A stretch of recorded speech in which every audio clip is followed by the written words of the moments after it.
Great. I'm Ashley Nichols. I'm pitch hitting for my husband. So you maybe have seen David Nichols in some of these groups. We both do facilitation. And so it's pretty helpful when you have somebody in your house that can step in last minute when you have something come up. David's on a flight to New Jersey to be with his family. And I'm just happy that I could step in. I was thinking about what I've heard about the work that he does with this group. And I always refer to you all as the forest people. I'm like, oh, he's working with forest people. So just so you know, that's my shorthand for every time he talks about this group.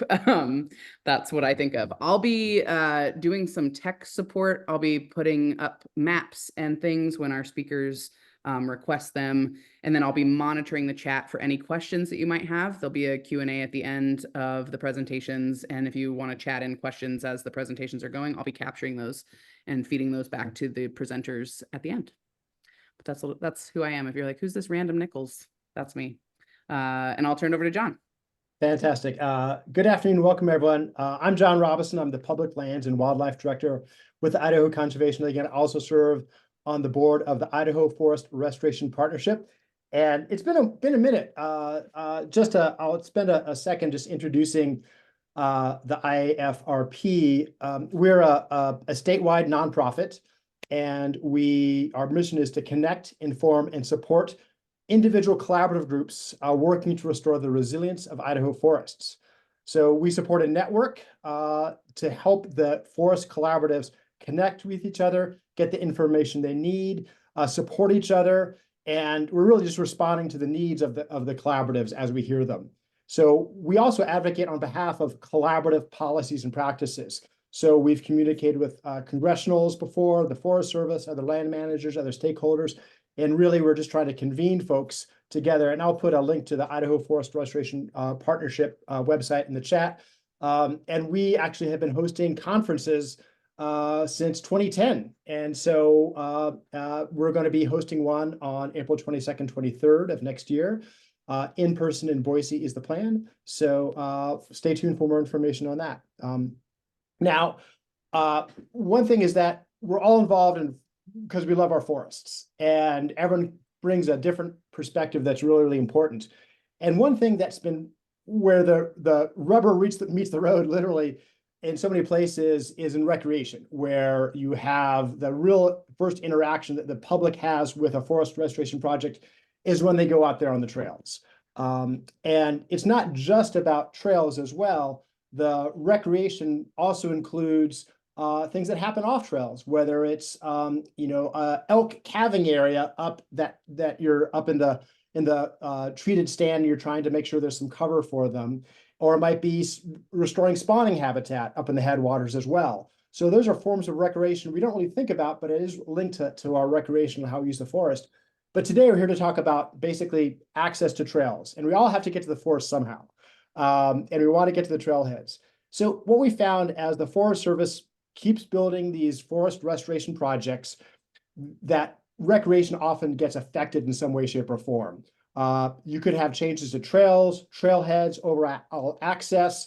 You could also have recreation has to be thought about as part of the project, because if you don't address the maintenance of things or the access, you can have unintended impacts on rare plants or sediment issues in streams, riparian work. And so the big challenge here is how do we manage to work together to ensure our investment in restoration is complemented by our recreation enhancements, and that there's a balance that are moving forward. And so there's a lot of ways to design projects that mitigate access issues, that create win-win scenarios and increase partnerships, particularly for trail stewardship and getting communities involved.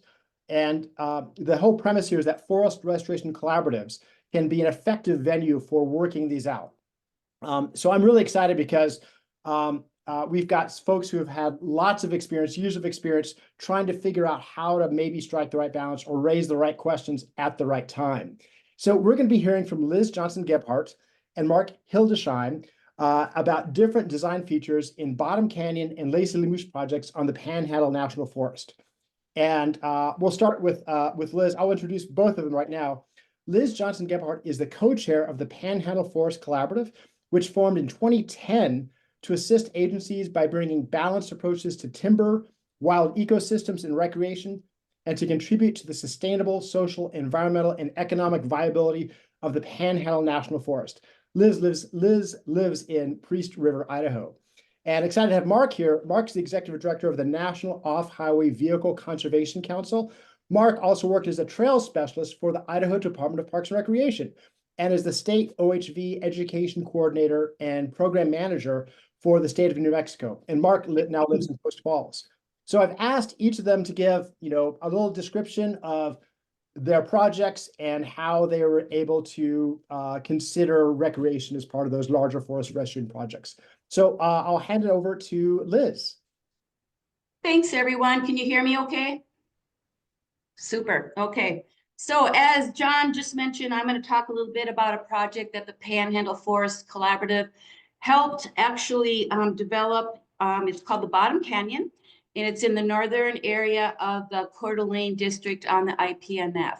Ashley, if you want to put that vicinity map up so people can see what we're talking about here. Perfect. So this project area is really close to a lot of populated areas, such as Coeur d'Alene and Spokane, etc., as you can see. The Forest Service came to the Panhandle Forest Collaborative with their ideas on this project, and this is probably back in about 2011, 2012. And they, this was pre-scoping, and they told us kind of what they wanted their purpose and need to be, et cetera, et cetera. And it is a fuels reduction situation, but there was also a lot of insect and disease issues they wanted to work with. But one of the major things was to improve water quality and aquatic habitat. So when they kind of presented their original ideas to us, the PFC pretty much challenged them to do more. And we were saying, why are you only treating that much? Or why aren't you taking care of those kind of roads? And why aren't we doing this? So the Forest Service re-challenged us and asked us to develop our own alternative, which was one of the first times in my career that I've ever been asked to do that by the Forest Service. And it was definitely a challenge. We came up with several different approaches towards especially the trails area. Again, there was timber taken out of this. There is other situations. They were doing road work, all kinds of things, but I'm going to concentrate on the different trail situations. This is, again, a really heavily used area, and it has been for many years. I'm going to say like 100 years. We took a lot of field trips out to the project area, and we looked at the trails, we looked at the streams, we looked at the roads. And this being a watershed restoration type of project, we were going to deal with all of that. The total maximum daily limit, I'm sure most of you know what that is, but mostly sediment delivery is what they were talking about in this, was really, really bad in this entire watershed, which includes the Burnt Cabin Creek and the Little North Fork of the Coeur d'Alene. They were talking a lot about decommissioning of roads, maintenance of roads, putting some into storage. Some they wanted to totally decommission, some they wanted to do some administrative storage decommissioning. All right, Ashley, go ahead and use that photo that I sent.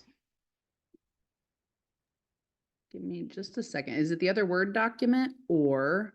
It is a Word document. It's just a photo of a bad trail.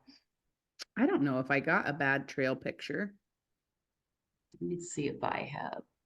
Can I share? I think so. Let me stop sharing. I just have the maps. You should be able to share. Can you see that? No.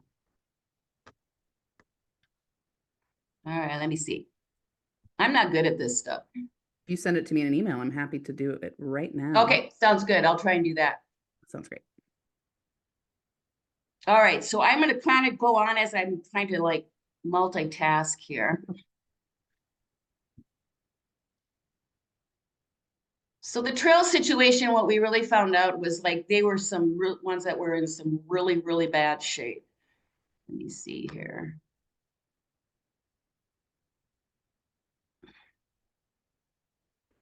So the one I want to show you is actually a situation in the trail in the northern area of the project, and it was actually called Trail 69. I'm getting there, trust me. And it was actually so degraded. Let's see. All right, I sent that to you as a copy, Ashley. Okay.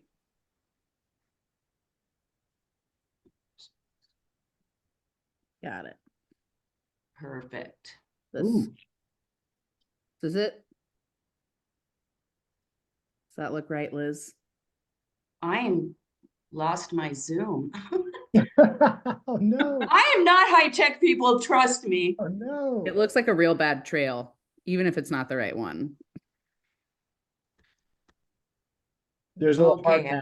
hat in the bottom of the There we gully. go. We got it. Perfect. Perfect. Okay. Yep. So this is just one example of some of the motorized trails that were in really bad shape.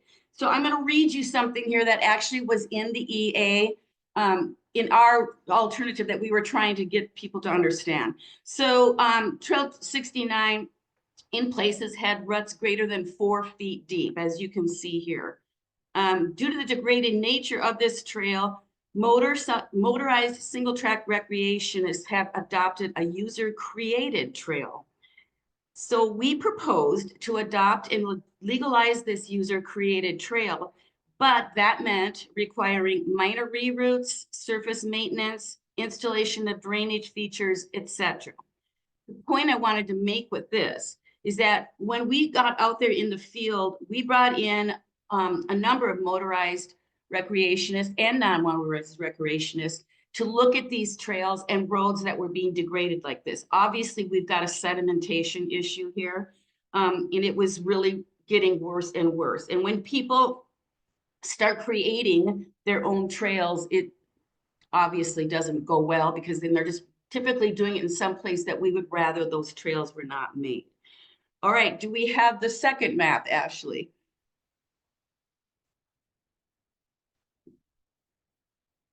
Perfect. Okay, so this is actually the travel map that was put in the EA. It's the most recent one that I could find, and yes, it looks like a mess. As you can see, heavily used area. This has got a lot of mining and logging history in this area. You can see a lot of old jammer roads. Some of them literally are 100 years old, obviously overgrown, many of them, but some of them are still in the system, so to speak. Some of them have failed culverts, some of them don't have culverts at all. Some of them have ditches, some don't have ditches at all.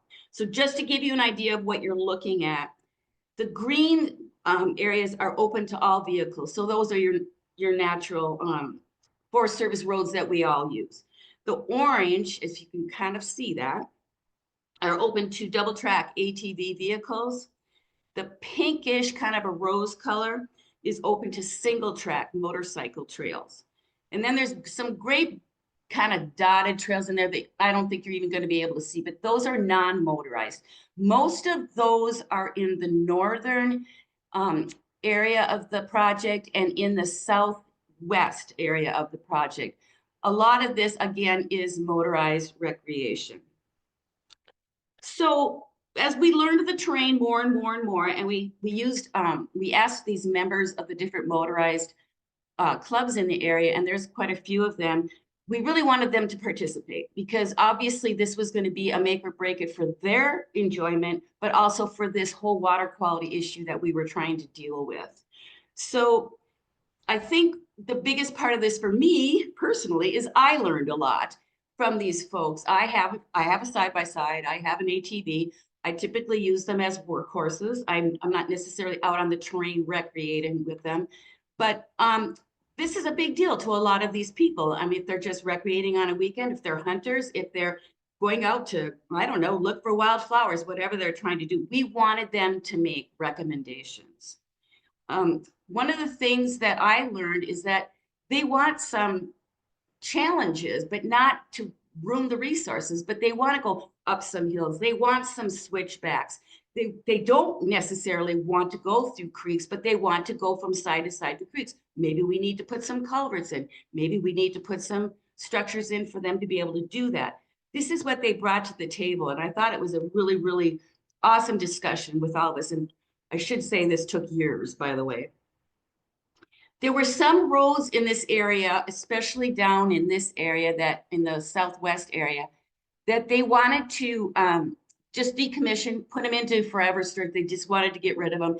And we said, well, wait a minute. These are some roads that we need to use for hauling to bring timber products out.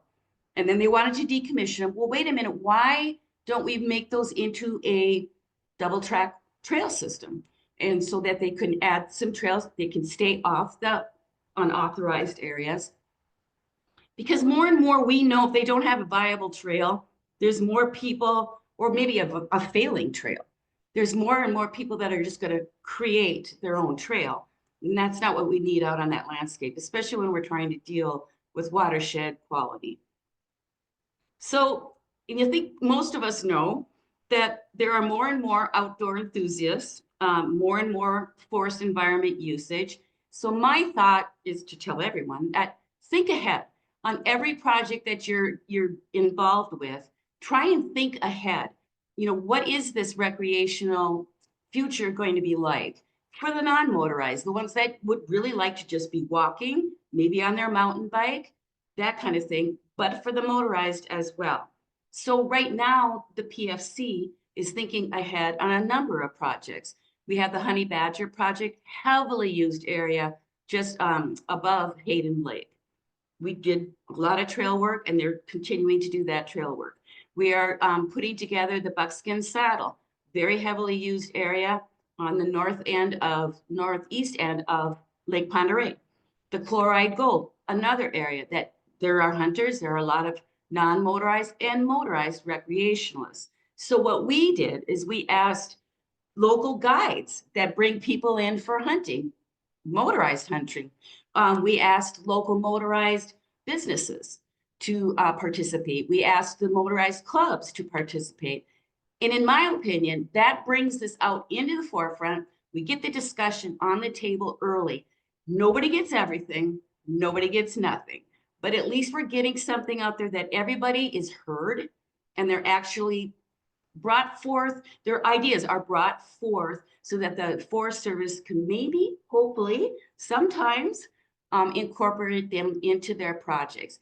I think more and more that is going to become really important to keep our credibility and to keep our integrity of our forests intact. Thank you. That's great, Liz. Thank you so much.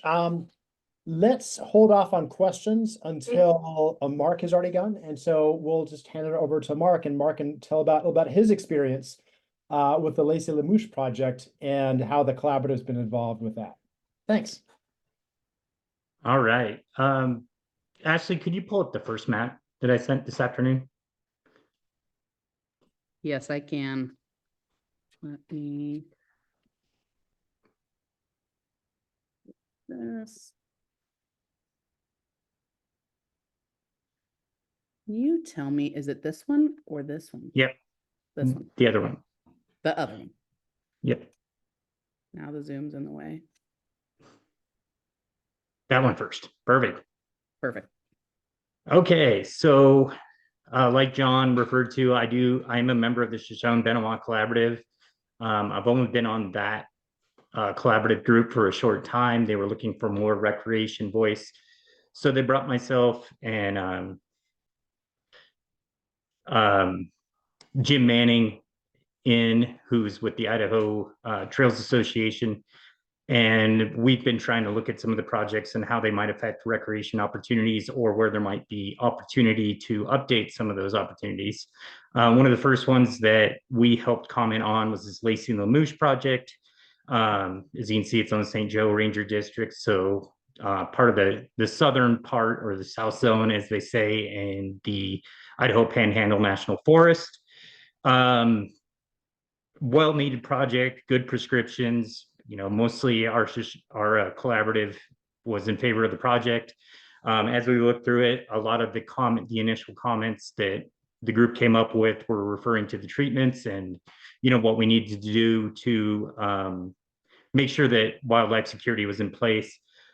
We got looking a little more at the language and some of the alternatives. And could you pull up the second map, Ashley?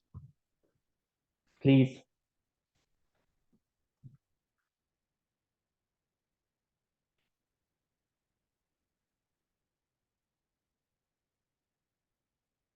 What we found was that the forest did an excellent job of providing good information and incorporating information from their community on this project. We'll look at some of the language included in the decision in a minute, but you know, this is one example of why this was a great project, or why this proposal was so well formatted, because they provided maps that speak to the recreation impacts, specifically the OHV impacts. As they were in pre-scoping, they spoke to the community and they were told that some of these loops were really important, or that some of these loops would really benefit from connectivity. And then some of the trails within the loop system were degrading to the point where they were creating environmental impacts, and they were reducing the enjoyment of the recreation experience. So as they brought this forward to scoping and decision, they included that feedback in a very clear manner. Sometimes these maps are really hard to pick out, you know, with what's limited, what you can show on them. This map is pretty easy to figure out. You know, it shows exactly what the OHV system would look like after the project was done. Could you go to the language I sent you now, Ashley?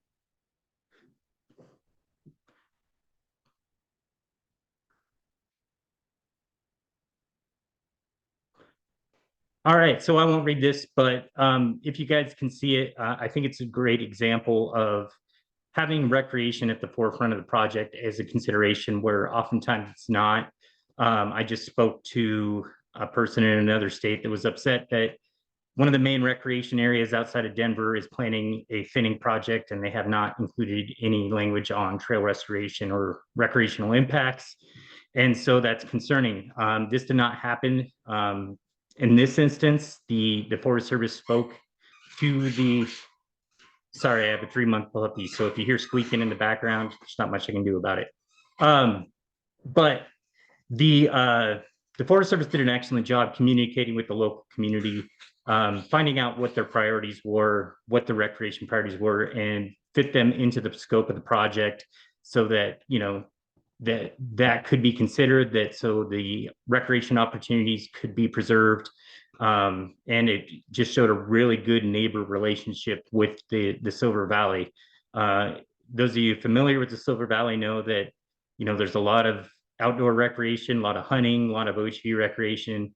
So it is a key part of that community. It's part of how they bring economic drivers into their community.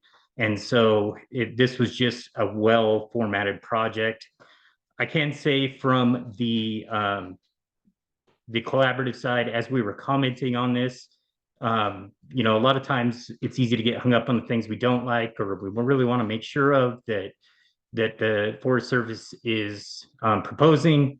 One thing that we took the time to do is to tell them that we appreciate and support their recreational efforts on, you know, preserving these opportunities or enhancing them and making them better to protect resources and provide a better recreation experience. So I think that was an important step that, you know, we took with our relationship in the Forest Service, and to recognize that they did such a good job.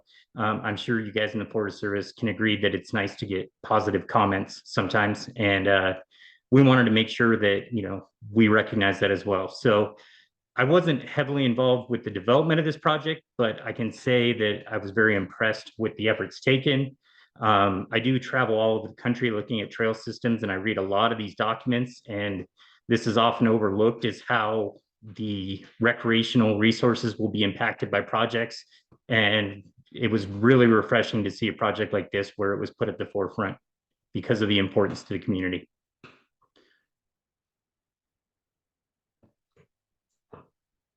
That's great. And where is Lacy Lemoosh in the permitting process right now? The decision just came out a few weeks ago. Okay. Great. Well, I was gonna open up some questions, but I had just a couple I wanted to lead with for folks. a lot of times, the debate in the days of yore used to be about veg management. Are you going to cut down this tree or this tree, and the silviculture prescriptions, and people got very emotional. Now the main debate is like recreation, including like, between motorized and non-motorized recreation, and that's where people really bring their passions. And just curious, how did you, how did you go about trying to find a balance, between motorized and non-motorized recreationists, whether it's, sharing trails or having, different uses of different trails, including like hunters who just wanted to have a backcountry experience, away from a motorized rig. How did you guys, approach that for, as Liz was saying, so that everyone got something? Any insights on those for both Mark and Liz? Mark? Oh, okay. I just felt that bus run me over. No, it's a good question, and it's a constant struggle. I think recently my discussions in the large part with land management agencies have been beyond, motorized versus non-motorized, and just in general capacity and how our forest can handle outdoor recreation as a whole, whether it be on a motor or not. And, just trying to figure out what kind of trail capacity we can have, what kind of parking capacity we can have, and how we handle, the growth in outdoor recreation over the last few years. So not to dodge the question, but I think that's a lot more of where our discussions are going, is just examining our roads, our parking, our trailheads, and how we can manage capacity so that we're not having people parked blocking traffic and those kind of things, or blocking people in and creating conflict. And it's really kind of shifted since COVID beyond, what kind of use you're going to have, and more into how are we going to accommodate so many more people coming into the woods? I don't know. What are your thoughts, Liz? I totally agree with that, Mark. And I think like the trailhead and the parking issue is really becoming a big part of discussion. One thing that we've kind of been batting back and forth with the Panhandle Forest Collaborative on some of these projects is, do we just separate this? Like motorized is here and non-motorized is over here, just because of that aspect, the trailhead aspect. But that's really not feasible within the Forest Service. They're like, we can't have these parking areas all over the place. And that's true. So my personal thought is that when you have the non-motorized and the motorized together at the table talking about it, you get a little bit more vision and respect. And so I know there's a lot of non-motorized, they don't want a motorcycle zooming by them when they're out walking a trail. But there's a lot of motorcycle or whatever ATVs that are like, we don't want to run somebody over either. And so when you start looking at it and from those perspectives, you go, okay, we can do this. So maybe we do need to separate things out a little bit. Maybe we do a little crisscrossing here and there. But the thing that we all have to keep in mind, especially on these Forest Service areas, is that they only have so much capacity too. So we need to kind of keep that in mind. And I preach this all the time. It's education. It's education for the public. I mean, respect. Where are you? Are you there because you're supposed to be there? Or are you there because you just want to be there? That kind of thing. And I think that, to me, that's one of the bigger hurdles, is just teaching people to be respectful of the environment and where they are and what they're doing in that environment. Mm-hmm. I was just going to build on that a bit by getting folks at the table, and just curious, one of the challenges is maintaining trails. And on the Boise, some of the resource issues we've seen, both motorized and non-motorized, are basically because the trail's not maintained. Folks will go to the side, or take a shortcut or whatever, and not go to the mud bog, and things happen. And so, but if you were to maintain that trail and have the resources to do that, people are more likely to stay on a maintained trail that gets where you want to go. And so any thought, again, this is probably beyond the decision notice or the EA, but any thoughts on how the Forest Service has been or could partner with the user groups for trail maintenance and just monitoring? Hey, that culvert's blowing out. Any success stories, Mark and Liz, that you've seen in terms of not just relying on the Forest Service to monitor that, but or maintain that, but inviting user groups to be part of that conversation? I think that has been a big part of our recreation discussion. Idaho Trails Association is a big partner, and they're a member of our collaborative, Friends of Scotchman's Peaks, those kinds. They're out there and they're recruiting volunteers to help with that maintenance and that monitoring. They actually have apps. So when they're out there and say a punch-in bridge is not working right or it collapsed or something, they can actually go on an app and like tell this is not good. What can we do about it? And sometimes they get the troops lined up and they go out there and they fix it. So I think that's becoming more and more common because the Forest Service, again, the capacity and their recreation budget it's not good enough for what's out there. And so those of us that realize that, we're putting that effort into there as us as the users. I agree with Liz 100%. You know, obviously there is no budget for recreation on the Forest Service, and the partners have stepped up over the last few years, and they continue to step up and provide maintenance needs. We're seeing a lot of cross work on, you know, trails that serve multiple communities where we have equestrian and motorized and mountain bike working together to preserve trail systems and figuring out what their niche is and what they're good at and how they can work together to provide opportunities. I know that there's been some examples in Southeast Idaho with the Snake River Trails Coalition, with all those groups coming together, building trail bridges, doing trail maintenance, you know, using the stuff that the horse people, the equestrian users can haul in efficiently, and, you know, thinking of using the motorized users to get back farther, do trail work farther back in the system that they can access easily, and just working together collaboratively to maintain their trail system. Agree. That's great. And thanks, Mel, for posting that, the report on trail maintenance issues from ITA. So excellent. I think that, Ashley, if you could check out the chat. I was just going to open it up for folks who have from our the participants today who might have questions, insights, information to share, like Mel. Anything else that folks want to bounce ideas back up? I've got other questions if we need it, but I wanted to hear from others. So feel free to use the chat, or you could go to gallery mode and do the hand wave thing. And I'll let Ashley keep an eye out for that.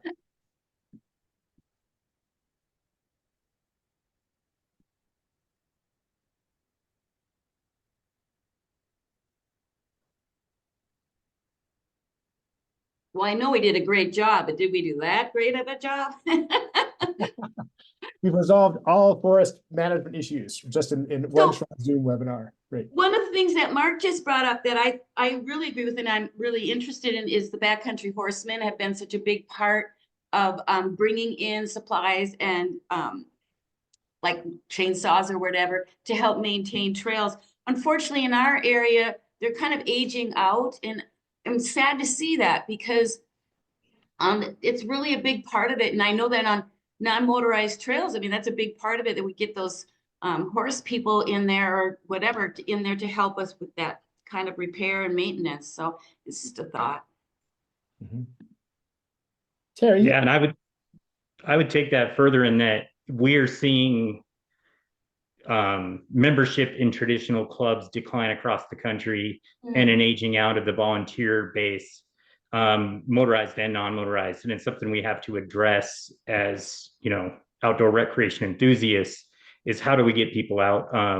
You know, people like to join a Facebook group and just meet up for rides, or, you know, send $20 in for a membership. But we need to actually engage people on the ground and make that a priority for younger enthusiasts. I agree. Yeah. Sarah, you have your hand up. Yeah, that was actually a really good segue into my question, which kind of is not necessarily for Liz or Mark, but maybe for some of the other Forest Service folks that are on the call. And it's more wondering about like user data, and if we have access to good data or we're working on good data. I know we've got a lot of anecdotal evidence, kind of from COVID especially, that there's more users on the forest. But do we really have any insight into, you know, what type of users those are, where they're going? Like, are we improving sort of what we know about those users? Or are we just kind of still in the same mode of, we know they're out there, but we're not really strategically placing our dollars based on, you know, like a data-driven approach of any kind?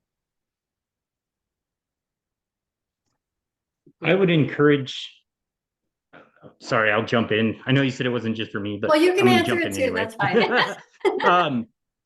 I'm starting to see a lot of people using cell phone hotspot data, geofence data to get accurate use counts over, you know, doing like our visitor counts at the trailheads, or, you know, just doing the old trail counters, which aren't always accurate, and we don't always have placed in the right location. This geofence data is kind of scary in, you know, the tinfoil hat kind of way, but at the same time, it is out there. And if we're carrying our phones with us, we can get accurate counts on how people are utilizing the forest. I know this has been a big part in Colorado in their NOCO 2050 effort to kind of figure out better idea, instead of just kind of guessing or using those stories that people have told. They're getting accurate data on how their trailheads and their forests and their trails and their facilities are actually being used. And it's been a huge boon to that effort. It does cost money, which is always the problem, but you know, sometimes they've been able to find grants to do that and things like that. But it does provide way better data. I don't know how much we've done in that in Idaho. I haven't heard a lot, but I think it's something that we need to explore further. If I could just jump in, one thing that has been an issue with some forest projects and travel management projects is getting an accurate inventory. And so you could look at an old map of all the jammer roads. Oh my gosh, look at those trails, but they're actually grown over, or they need to be restored. But also there might be a really perfectly fine trail network that the Forest Service, you know, somehow wasn't aware of, or they didn't realize it's used the way it is, and they have miscategorized it as a, you know, ATV when it's single track or something like that. So that getting inventory from folks on the ground of the trail conditions and the resource conditions is really, really important. And I think that's that just establishes the baseline for a good project decision. You really need to figure out what's on the ground, and then you can decide whether or not you want to adopt it or rehab it or whatever. But you need to know what's out there. Yeah, and I would guard with that, you know, that is an excellent project and something that our partners really get excited about and tend to want to help provide. What I've seen too many times with land managers is that after they get that data, they will go back out and hire a contractor to do it again, which creates some mistrust within the process. And I would just caution that, you know, if you're going to take the time to train your volunteers to go out and do the inventory and get the data you want, make sure you utilize that, and don't repeat the mistake of creating some sort of, you know, conspiracy theory because you hired a contractor, professional contractor, after you've had your partners do route collection for you.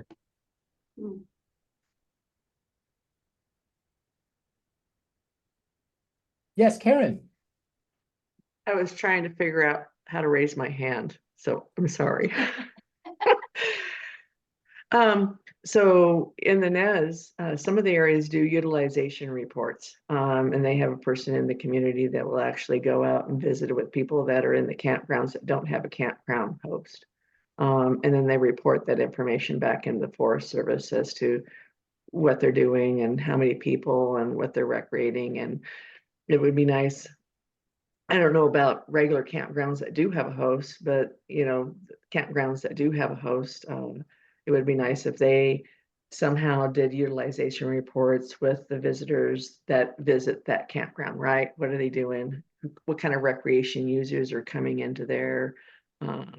You know, are there things that we can do better in the forest, or are they like what they see, and that type of feedback? So I think there's opportunities there that could be done. That's a great suggestion. Other ideas or insights? There's a question in the chat, John. Yeah, I just noticed that too. Yeah, it yeah. says, to what extent are the sides of roads being used for recreation in your forests? Like recreational parking? So I see that quite a bit, especially during the summer months. And again, it's kind of back to that trailhead thing.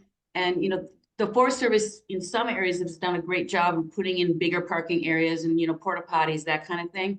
But some people are just like, whatever, and they just park and they put their trailer and everything is just sitting right there in the middle of their, well, sort of on the side of the road. And yeah, in some areas, especially the highly popular areas, that's happening a lot. Honestly, I'm kind of wonder sometimes if people don't know that that's not appropriate. That they just go, ah, let us park. And I mean, nah, you're not supposed to be doing that. But they'll park like in a ditch or a creek or on a culvert. That there you go. There's some more resource damage right there. So I've it does also happen. seen the scenario where the Forest Service or BLM will recognize the need for parking, put up a parking area, but not put any trails there. And people will go where they want to go. And then they come back and like, oh no, there's a rare plant population there. And then they try to scale it back. It's like, you kind of need to be mindful about both and right sizing it, make sure that people know where they should go and properly engineer it for that. And so it's something about how to build that, engineer stuff so people get to have the experience they want in a way that's sustainable. Right. So this dispersed recreation here in the chat, that was a huge part of the Bottom Canyon project. There's a lot of dispersed camping sites in that area. And we really tried to seed over some of these areas and get people to move away from these creeks because they were like really like in the creek, places that bull trout, etc. And so again, I think it's an education thing. And honestly, it's just a beautiful, beautiful area to do some dispersed camping in. So I think that again, just it's an education thing, but how you get that out there, because we're not going to want signs all over the place going, hey, don't do it right here. We would more like to get it out there in their brains beforehand. We've tried to do some of that kind of outreach media type thing in this area. I think to some extent it's helped, but I think a lot of it's word of mouth too. So.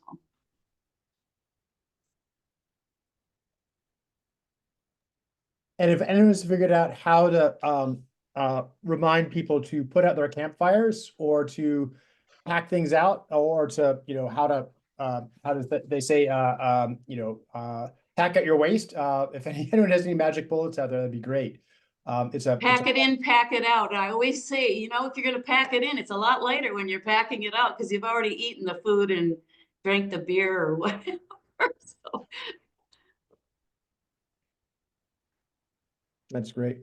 Hey, I wanted to invite a couple of round of questions, and then I just wanted to wrap up with a couple of announcements from IFRP. So please use the chat if you've been like, oh, I have a question, but I'm not sure if I should ask it or not. Feel free to ask. Now's a great time. I would just like to, this is Everardo from the Boise National Forest. I'd just like to say that for the initial question that was asked by Tara, there's surveys that are done, NVUM surveys, National Visitor User Monitoring, that are done every 5 years on every forest. The Boise just completed theirs this last fiscal year, and we will get that data, the type of users, what they're doing, where they came from, what gender they are, the age group, what income they are. I mean, a lot of information is done, and we will be able to get that information. Like I said, it's done every 5 years. Are folks willing to give that information, or is this kind of like, oh, please, please give? I'm just curious. Most folks give it. Yeah, cool. It's very cool. It's random, and I mean, on the Boise we had 362 different sites that were surveyed, and it's all motorized, non-motorized, cabins, campgrounds, river use, you name it. Super. Hi, this is George Bain. I'd like to share a couple of thoughts if I could. I'm going to work backwards maybe. NVUM is a great tool, but it is very broad brushed. So you don't know who's using what trail. You don't get that level of specificity from the NVUM surveys. But it is very useful and educational and available to the public once those they are published. But people were talking about backcountry horsemen aging out, and that is very true, and it's a national phenomena. But one group that isn't aging out is the mountain bike community. Mm-hmm. And they can be a tremendous resource to tap into. Not only one, because they're generally youthful and they're outdoors oriented and in good shape, but more often than not, mountain bikes aren't restricted to trail any specific trail. I mean, that there certainly are exceptions. Obviously, can't go in the wilderness, etc. But most trails that are on national forest are available to mountain biking. And I know here on the Nez Clear, we are seeing growth in that use, and more and more trails you go out, and lo and behold, you see mountain bike track. So just, it is, I think, a viable group to try and tap into, partner with, and could help the agency. I'm sure that you all know that the Forest Service is really in dire straits right now fiscally, and they've, sent out their hair's on fire, and there's not going to be any seasonals, et cetera, et cetera. So I mentioned that because most forests have more trails than they can maintain. And again, that's a national situation. It is certainly true here in Region 1. And Region 1 of the Forest Service really has more trails. No, I better not say that. It has a heck of a lot of trails and more than several regions in the country, really. And they aren't getting maintained.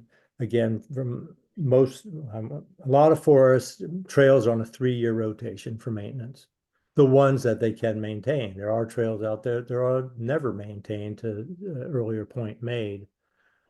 It seems to me that as these projects come along, that what trails, where, how many, et cetera, needs to be a part of the discussion.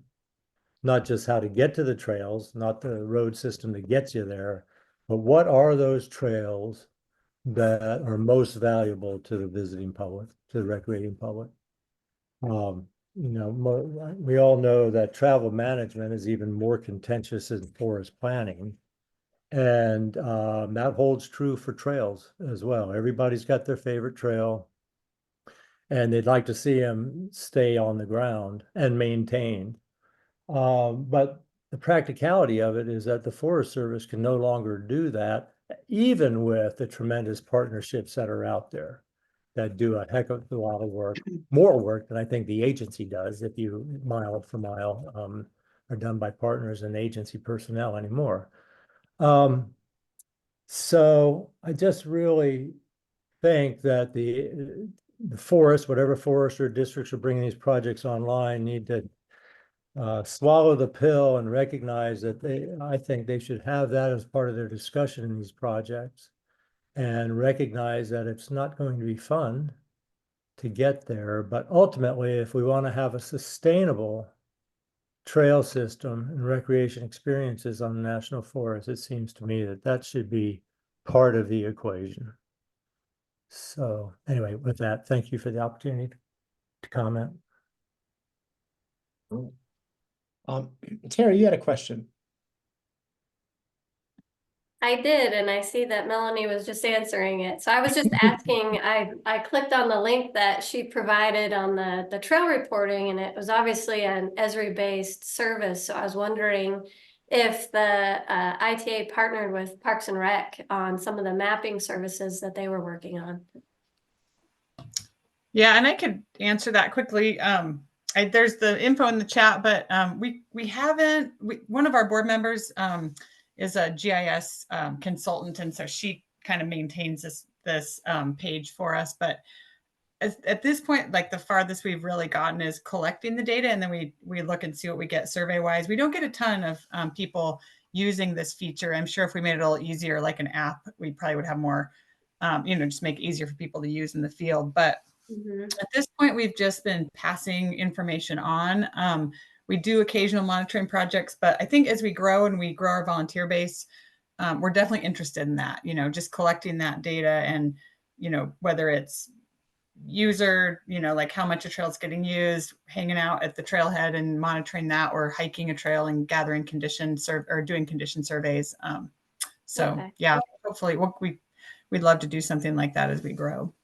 Yeah, it seems like there's kind of some natural synergy there, and we could probably hook you into that conversation. But like Parks and Rec is trying to put out public information about the, I guess, what type of trail it is, if it's open, if it's been maintained recently, and sort of an ArcGIS based system. And what you're collecting seems to go hand in hand with that. If it could be combined in some way, that would be so cool. Yeah.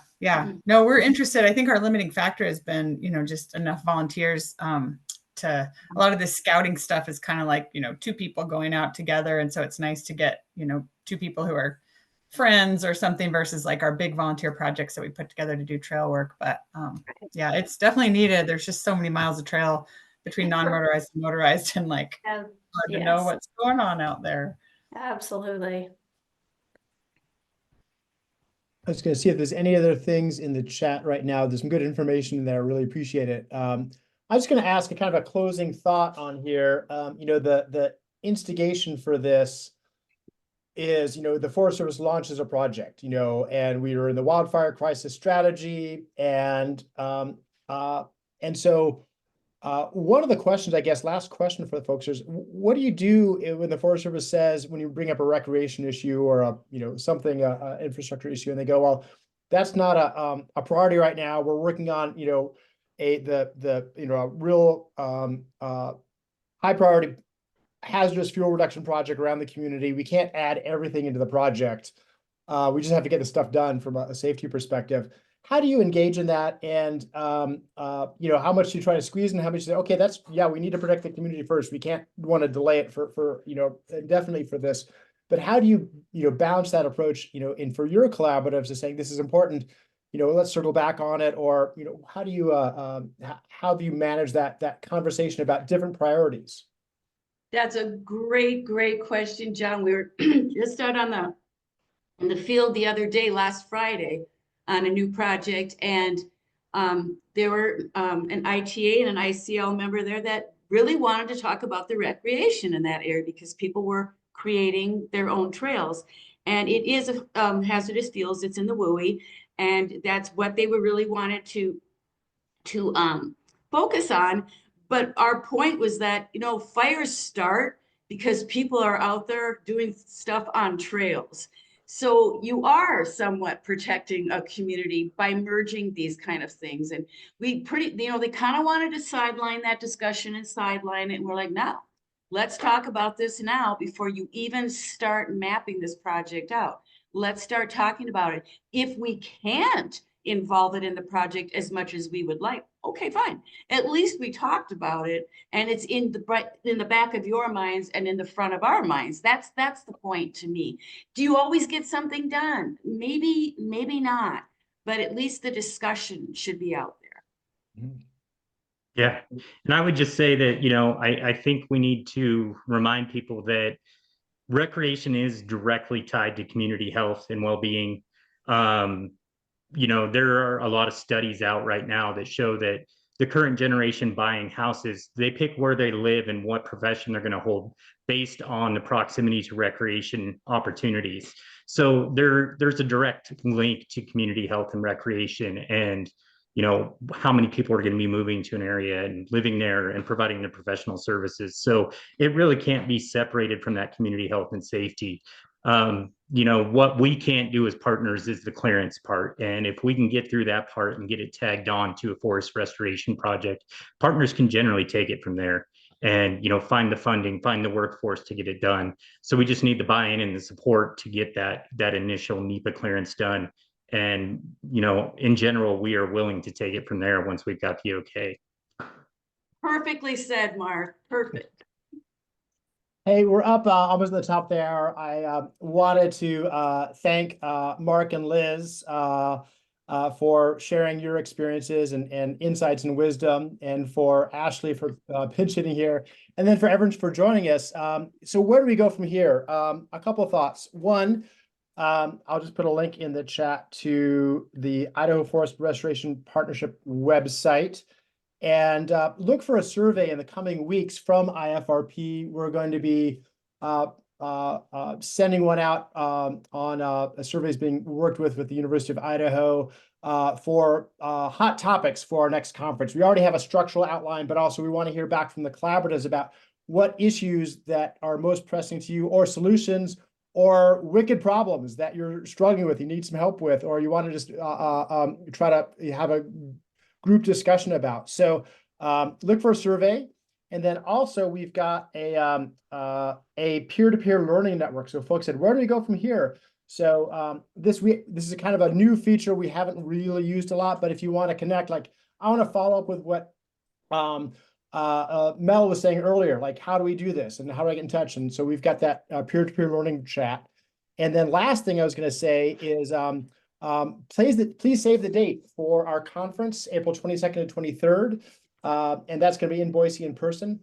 We also have monthly IFRP meetings, and every month we try to highlight a different collaborative or a topic such as recreation. And so if you have an issue that's really burning and it's really, you've got a great solution or a great challenge, please contact IFRP. And Tara is our board chair here.